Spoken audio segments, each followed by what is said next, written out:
Alors, Roberto Alagna, Daniel, vous êtes allé le rencontrer pour recueillir ses souvenirs d'enfance. Et oui, star internationale quand même, mais d'une gentillesse et d'une simplicité. Il passait 2 jours à Paris et il m'a reçu quand même, je suis très fière, pour évidemment parler de son nouvel album. Je suis l'amie des stars, vous savez bien. Alors, son nouvel album s'appelle Malena et en fait, c'est le prénom de sa fille.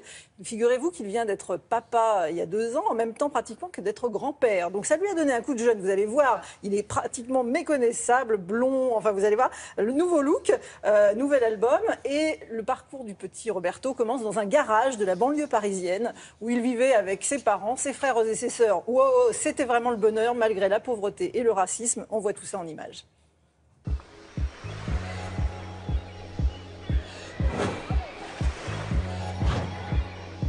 Bonjour Roberto. Bonjour.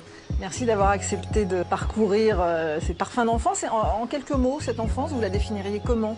Oh, j'ai eu une belle enfance parce que enfance dans une famille modeste mais heureuse. Ça, c'est le garage où je suis né. En fait, à l'époque, il n'y avait rien pour se loger. On est resté là à peu près 7-8 ans. Et après, on a déménagé pour une grande maison. Pour nous, c'était un palace. L'essentiel, c'était l'amour de ma famille. Et ça, je dois dire que je l'ai eu, puisque en étant très resserré comme ça, eh ben, ça crée des liens encore plus forts. On se tient chaud. Oui, on se tient chaud. Mon père, j'étais maçon. Pour moi, c'était une sorte d'aventurier parce qu'il montait sur les échafaudages et il chantait. Là, c'est moi qui donne un coup de main à mon père. Moi, j'adorais ça. Après, ensuite, il y avait le casse-croûte. On n'était pas riches, mais ma mère, qui était couturière, nous faisait nos habits. Et donc, on était toujours bien habillés. C'est le sentiment noble de ces familles qui ont peu d'argent, mais qui veulent en même temps paraître. Voilà. On était les Rital. Dans notre quartier, au départ, c'était difficile. On n'avait pas d'amis français. Et peu à peu, c'est venu. D'abord, le médecin qui est entré et qui a eu le courage de venir dans la famille, c'était pas évident, il allait chez l'étranger. On avait tous un peu francisé nos noms. Mon père, qui s'appelait Francesco, était devenu François. Moi, j'étais devenu Robert. Ensuite est arrivé vers l'adolescence Aldo Machon. Et ça a été incroyable, il a tout changé. L'italien est devenu sympathique. Mon père, mes oncles et tout ça, qui étaient tous maçons, ils ont commencé à donner des coups de main. Ça c'est la vraie intégration. Ça se gagne petit à petit. Oui, ça se gagne avec la confiance. C'est pour ça qu'il faut aller vers l'autre. Il faut tendre la main. Souvent, on a peur de ce qui est différent. Et en réalité, dans le fond, c'est pareil. Ça, c'est une des plus belles fontaines, c'est la fontaine Aréthuse. Toutes les vacances, on allait à Syracuse et c'est formidable comme terrain de jeu parce que moi qui étais rêveur, je voyageais. Là, j'avais l'impression qu'une légion romaine allait arriver. Le retour, c'était un déchirement à chaque fois? On avait toujours l'espoir parce qu'on savait qu'on allait revenir l'année prochaine et que normalement, on devait revenir pour toujours. C'était ça le but. Moi, je venais de Clichy-sous-Bois. La banlieue, c'est un peu gris. Et j'avais l'impression, quand j'allais en Sicile, de voir tout en couleur. Ouais. Ah, j'adorais. Mirza, c'est la chanson que j'ai enregistrée quand j'avais 4 ans.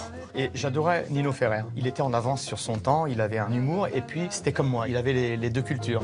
J'avais pas vu Mirza. Depuis des générations, toute ma famille supportait toutes les difficultés de la vie grâce à la musique. Ma grand-mère m'a dit un truc sublime. Elle était sur son lit de mort, et elle m'a dit, tu vois Roberto, avec une mandoline, tu peux faire danser 100 couples. Ça a l'air banal, mais quand nous, on était en Sicile, dans notre cour intérieure, on n'avait pas de quoi manger. Il y avait ton oncle, il jouait, et tous les voisins, tout le monde venait, tout le monde dansait, ils oubliaient la faim, ils oubliaient la dureté du travail. C'est ça qu'elle voulait me dire. Quand tu as une passion, quelque chose, tu peux faire oublier tout. C'est rien une mandoline, c'est comme un bébé, avec ce petit ventre rond, et ça a un pouvoir énorme. Ah, ça, c'est ma période cabaret, ouais. J'ai commencé à 15 ans dans les pizzerias. Ça m'a appris des tas de choses. Je me souviens quand j'ai chanté au Pussycat, c'est des boîtes à striptease. J'avais 17 ans, on m'a mis dans une loge et j'étais devant le miroir comme ça. Et derrière moi, je vois une poitrine opulente. Je me suis retourné, c'était la fille qui se préparait pour son tour. C'est un monde étrange, hein, le monde de la nuit. Puis parlons un peu des filles. Au départ, j'osais même pas les regarder. Donc, faut pas oublier que moi, je suis d'une génération où c'était l'école, c'était pas l'école mixte. Voilà. Donc nous, quand on voyait une fille, c'était une déesse. Grâce à la voix, moi qui étais transparent, j'ai commencé à intéresser. Je suis devenu beau. Mais ça seulement quand je chantais. J'avais un filtre qui était ma voix. Le filtre d'amour de Roberto.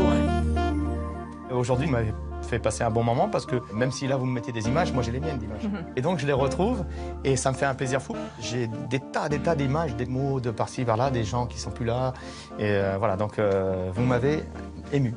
Voilà, merci. Ah bah, il est ému. Ouais, Très c'était sympathique. Une belle rencontre. Son actualité. Alors, son album s'appelle Malena. Alors, c'est une histoire de famille. Hein, il en parle dans ce sujet de la famille. Il y a 7 nouvelles chansons écrites par les frères de Roberto, Federico et David. Ouais. Et il y a des reprises des chansons italiennes, siciliennes, évidemment.